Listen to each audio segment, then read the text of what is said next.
Kamala Harris had her big sit-down interview with Fox News Wednesday night, which was an even bigger embarrassment for her than we expected. And even she and her team expected that this was going to happen, but they still did it anyway. And I'll tell you why in a moment.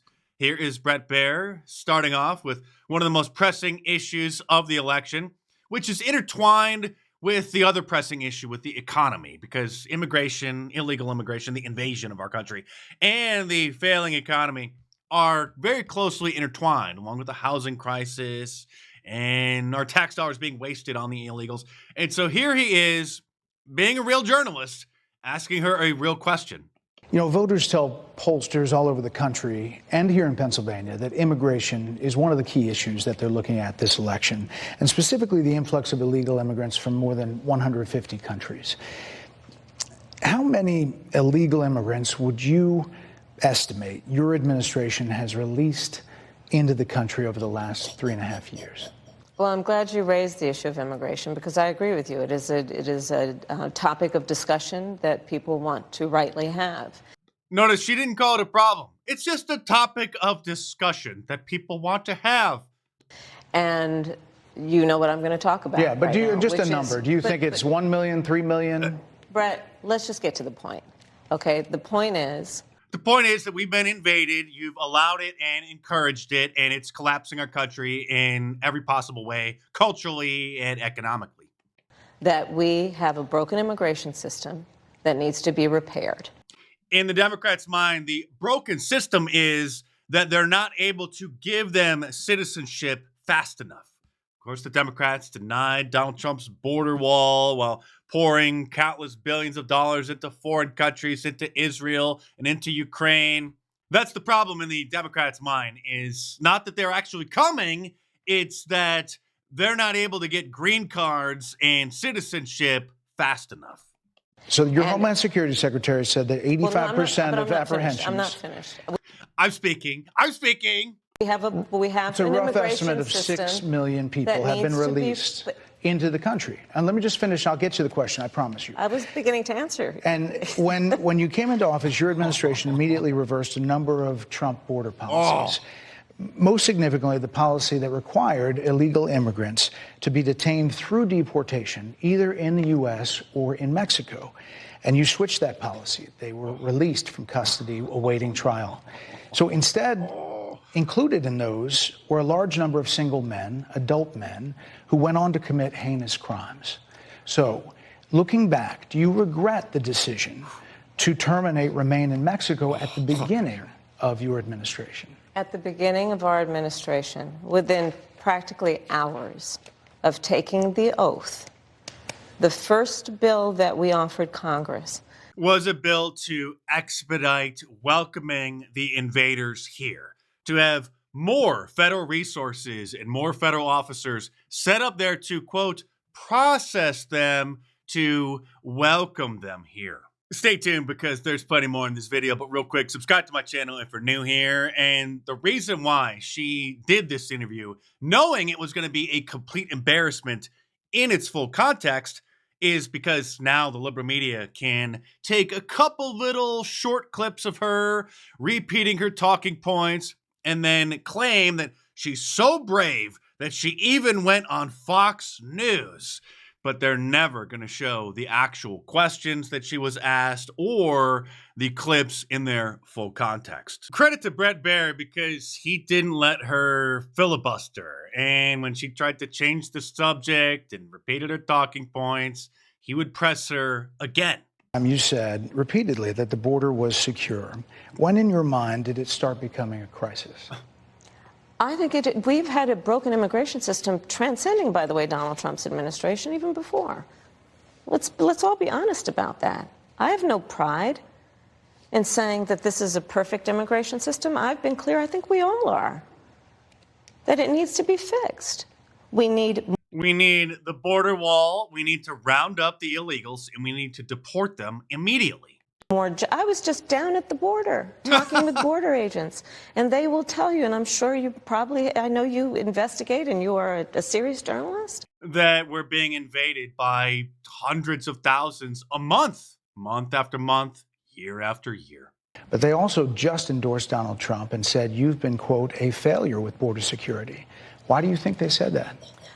Talking about the Border Patrol. I think they're frustrated, and I get it. They want support. They want support, and that's what that border security bill would have done. No, they want the invasion to stop. They want the border wall built, finished, sealed. Put a moat around it filled with alligators. Here he is asking her response to the fact that the majority of Americans realize and are very concerned that the country is, well, to put it lightly, on the wrong path. More than People 70% of people tell the country is on the wrong track. They say the country is on the wrong track. If it's on the wrong 79% track, that track follows 3.5 years of you being vice president and President Biden being president. That is what they're saying, 79% of them. Why are they saying that? If you're turning the page, you've been in office for 3.5 years. And Donald Trump has been running for office. But you've been the person holding the office. Come on. Madam You Vice and I President. both know what I'm talking about. You and I both know what I'm talking about. I actually don't. What are you talking about? What I'm talking about is that over the last decade, But people you're the have lever of become. power. But listen. Donald Trump hasn't been the president for nearly 4 years. But her response to why the country is gone to hell is because of Donald Trump. And here she was asked if Donald Trump is such a terrible person, if he has destroyed our democracy and is such a threat to our democracy, if he is the reincarnation of Hitler. Why does half of the country support him? Why, if he's as bad as you say, that half of this country is now supporting this person who could be the 47th president of the United States? Why is that happening? This is an election for president of the United States. It's not supposed to be easy. I know, but It's not supposed to be. It is not supposed to be a So cakewalk are they misguided, the 50%? Listen, Are they stupid? Oh, What is God, it? I would never say that about the American people. And in fact, Are they deplorable? if you listen to Donald Trump, if you watch any of his rallies, he's the one who tends to demean and belittle. Well, he's just being honest because, let's face it, there are a lot of stupid people in our country. Obviously, nearly half of them. And diminish the American people. He's the one who talks about an enemy within, an enemy within. Yes, there are millions and millions and millions of them, the foreign illegal invaders, not to mention the Marxists in Congress. Suggesting he would turn the American military on the American people. I'm sorry, but the 30+ million illegal aliens occupying our country and the Marxist Democrats who have seized power in Washington, D.C. aren't Americans. At one point, she lost her composure and started gnashing her teeth, virtually yelling at Bret Baier because she's obviously way in over her head, as all DEI hires eventually find themselves because they're obviously not qualified for the job. Talked about locking people up because they disagree with him. This is a democracy. And in a democracy, the president of the United States, in the United States of America, should be willing to be able to handle criticism without saying he'd lock people up for doing it.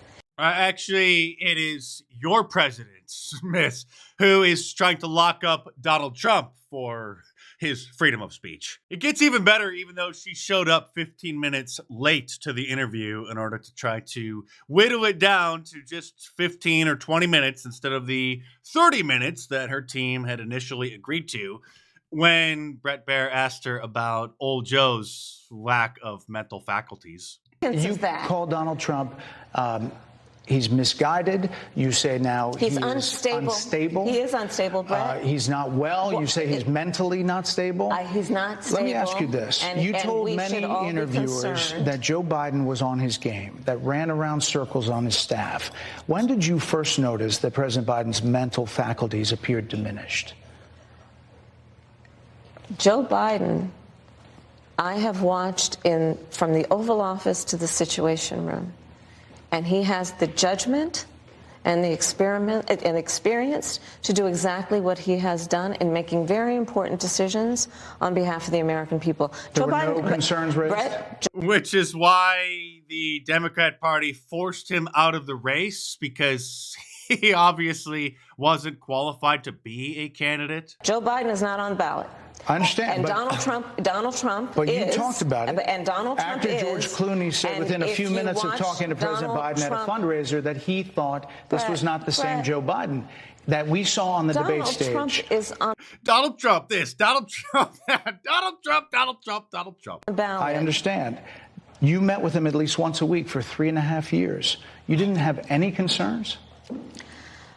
I think the American people have a concern about Donald Trump, which is why the people who know him best. This interview and the liberal media trying to spin it as if it was somehow a victory on her part will possibly, likely dominate the news cycle for the next 24 hours as we see desperate attempts like this to try to tell their audience how amazing she was.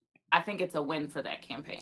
I totally agree, Ashley. I think the strategy from Harris was a Google strategy. She wanted Fox viewers to start to Google some of the things she was saying because some of the comments she was making in this interview are foreign to the Fox audience. For example, General Mark Milley saying Trump is a fascist to the core. That's barely been covered on Fox News. We don't care. We all know about it. We hear it every day. So she was able to get some of those talking points in. This was the most adversarial interview Kamala Harris has probably ever done. Instead of getting to debate Trump again, she got to debate Bret Baier. And a lot of viewers are going to go away saying, wow, she's willing to do that. That's a sign of toughness and strength. Like I said, that's the reason she did the interview, knowing that she was going to look like a fool in its full context, because nobody who watches Fox News is going to even consider voting for her. But the media can deceptively edit the clips and then just editorialize about how amazing, how strong she was, standing in the face of even Fox News. I'm Mark Dice. Thanks for watching. Subscribe to my channel if you're new here and check back on a regular basis. And if you're a regular viewer, please share my videos on your social media accounts and give me a shout out, encouraging people to come and check out the channel. So hopefully someday, maybe, possibly, we can get up to 2 million subscribers. So thanks for all your support. Stay tuned, and I will see you soon.